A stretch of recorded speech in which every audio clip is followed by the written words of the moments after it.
Hey, best friend, how are you? I'm great. I'm ready for another show. Well, I know College Basketball Times is excited to have you doing this show. So Yeah. we're going to have a little bit different intro. Tell us who our guest is, who's already on, and then some facts. Well, we have Griffin Kornaker. Yep, He's a graduate transfer from Middlebury College. yep. He started 40 games in 3 seasons for Middlebury. He was captain his junior and senior year. His team went to 3 NCAA tournaments. He led Case Western to the NCAA tournament. This year. This year. He started all 24 games for Case Western, and he's leading them in minutes per game. He has Yes. 7.2 points per game, 1.7 steals, 6.5 assists, and 4.0 rebounds. I got a couple facts you want to hear. Sure. Well, I know that this is the first NCAA bid for Case Western in their school history. This is the greatest season they've had.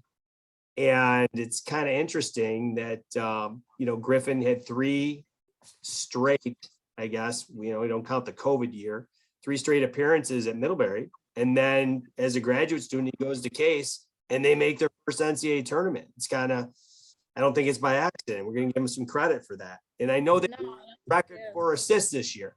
So for Case Western, why don't you welcome Griffin and we can get started.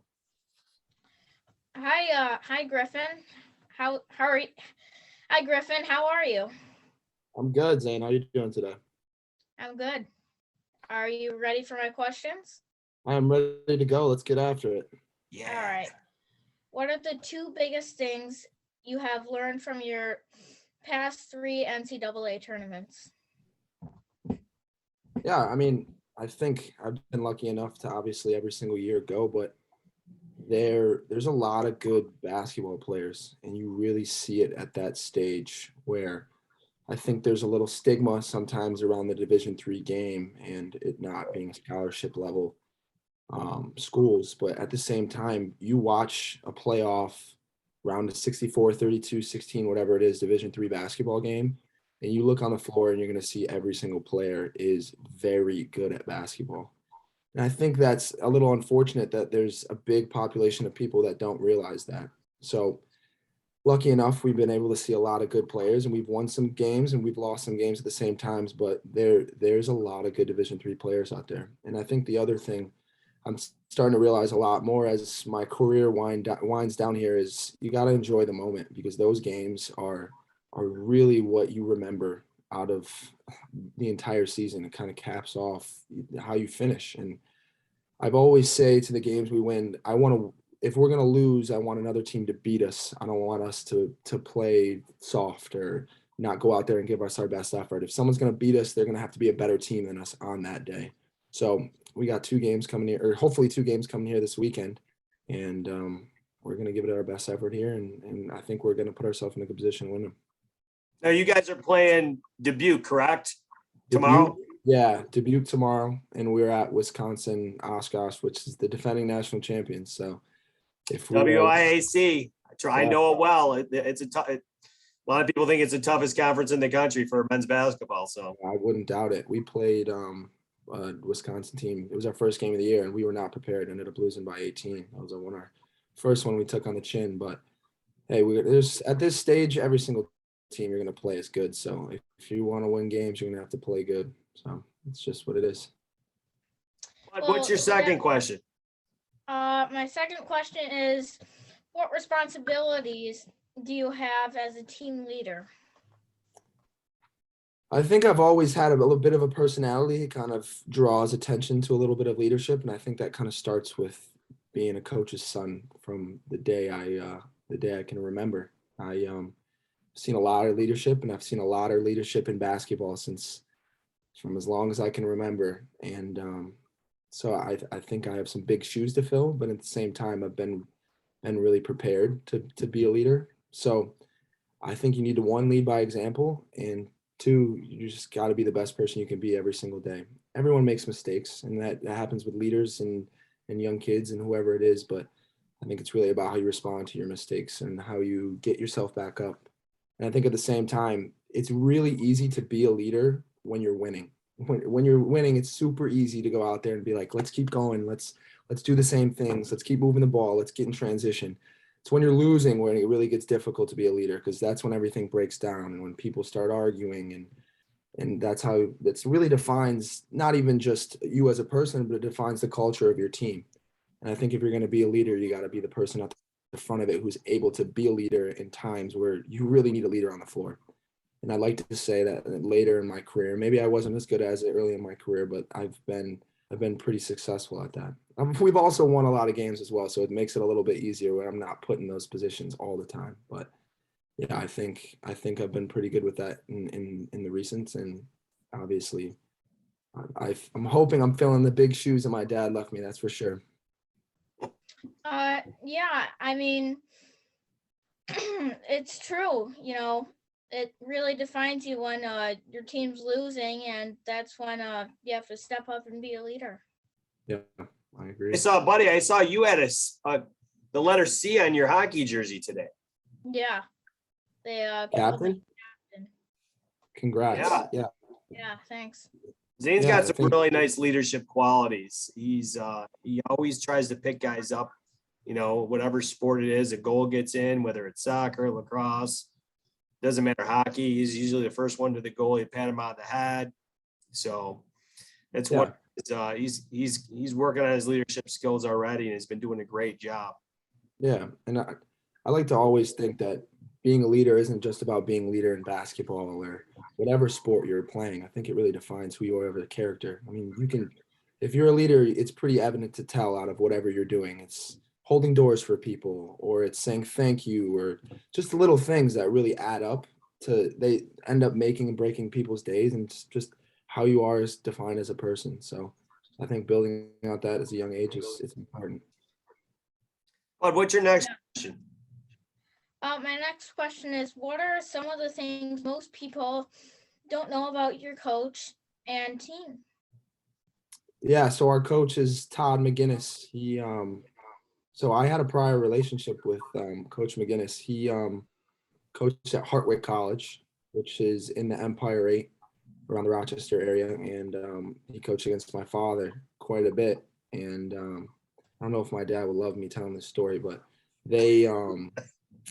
he says one of the worst losses that he's ever had came from Coach McGuinness. They hosted the Empire 8 tournament, and Fisher was good that year, but they probably needed to make it, and they weren't going to get a bid, and they ended up losing to them at home, and Hartwick ended up going to the tournament. So I've had some bad experiences, you would say, with my coach coming in, but I mean, he's been successful. He was successful at Hartwick, and I think he's doing a good job turning this program around a little bit here, which we're hopefully being a part of right now. Case Western is a really good academic school. I think Forbes has it in like the top 50 or whatever it may be. But I think for me, what I really enjoy about the experience is it kind of divides the line between living in a city and being in rural. So it's about 5 miles outside of Cleveland. So I personally live downtown, but it's really accessible to get into the city. So you don't have to be at a school like NYU or wherever it may be and be in the heart of the city, and that's all you know. You also have the ability to kind of have your life, if you want to go downtown and go see a play or go to have some dinner or do whatever you want, but at the same time you're able to escape it a little bit. So you kind of give a best of both worlds feeling, if that's what you're a little in the middle, if you don't want to commit to one side or the other. So I mean, personally, I really enjoyed my experience. I think coming from Middlebury, my decision to go to a school was strictly academic, because I think I've committed a lot of time to higher education going to a school like Middlebury, and I knew my next decision. I'm very aware of the fact that basketball is kind of wrapping up for me here, and I'm going to give my best effort at it, but I'm going to have a lot of years in my life where I'm going to have to be a professional adult, and I wanted to set myself up to be in the best position to do that. So my decision to do my graduate year really truly was first and foremost basketball. First and foremost, it was academics. And then the basketball just kind of turned into a bit of a add-on. And I wanted to be competitive. And I think I really got lucky, but kind of found myself in a really good situation being here. Yeah, that's a great answer. Are you ready for my bonus? Would love to hear the bonus. All right. How has your father helped you during your career? My dad is a character. He's the kind of guy who you'll be walking down a street in a brand new city and someone will come out of the corner and be like, Rob Kornaker, and somehow know him. And I'm like, how in the heck do you know that guy? And I think first and foremost, how he's helped me is it's not even basketball, it's character-wise, because he takes care of every single person that's around him. He's the kind of person, if you're good to him, he's going to be about 10 times as better back to you. So he is great with relationships and he knows about everyone and has a conversation with anyone. And I think he really harps on the small things. Like I said, holding a door, something small like that is what he really takes pride in. And I think I hold the exact same values. So I think first and foremost, he's helped really build me into the person I am today, which I like to say is a good thing. And I mean, obviously basketball wise, there's just no way I'd be in a position I am right now without him. I can remember having a basketball in my hands as young as I can possibly remember, sitting on the sidelines, watching him being a coach and kind of just building. I got to grow up with so many people in my family that was just extended just because of all the players and coaches that I got to cross my paths. When I was 8 years old, I was sitting in the back of the bus with his 18, 19, 20-year-old players, just kind of receiving knowledge, maybe sometimes not the best knowledge, but at the same time. I wasn't going to say that. I thought it. No, I had earmuffs for the bad stuff. Don't worry. My ears were playing all the bad stuff. But at the same time, it allowed me to probably mature a little bit earlier than I would have. Sure. Because to hang out with those kind of people, you gotta not be a liability. So I got really lucky to be able to be around basketball 24/7. And he's always been my biggest supporter. My dad was an extremely successful Division III basketball coach.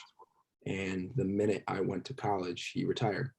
And he's been at 97.5% of my games. And I mean, I cased it for this year. We're flying everywhere. So he's flying everywhere as well.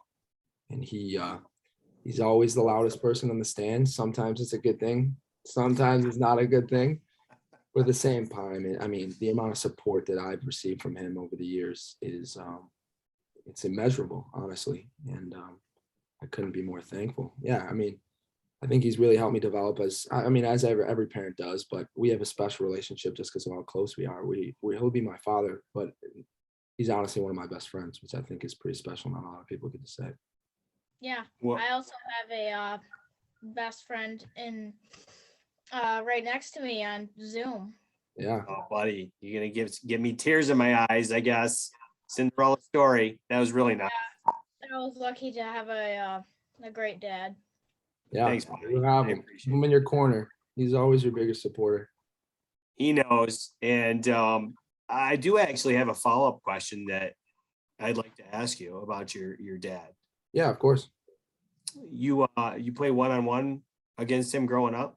Oh yeah, I played one-on-one against someone. All right. So I'm at some point your father's going to watch this. Know that. Yeah, and I want to be here too. When was the moment that you took it to him? Because your father is still one of the top scorers, top 25 scorers at his college. And I'd love to hear a little bit about when you finally beat him and how that went down. Yeah. Or maybe, Yeah. I don't know, So- your father can still shoot. I know that. Yeah, no, he can shoot. The other half of his game is a little shaky, but growing up, I mean, we used to play all the time back when he was a little more mobile than he would like to probably think he is right now.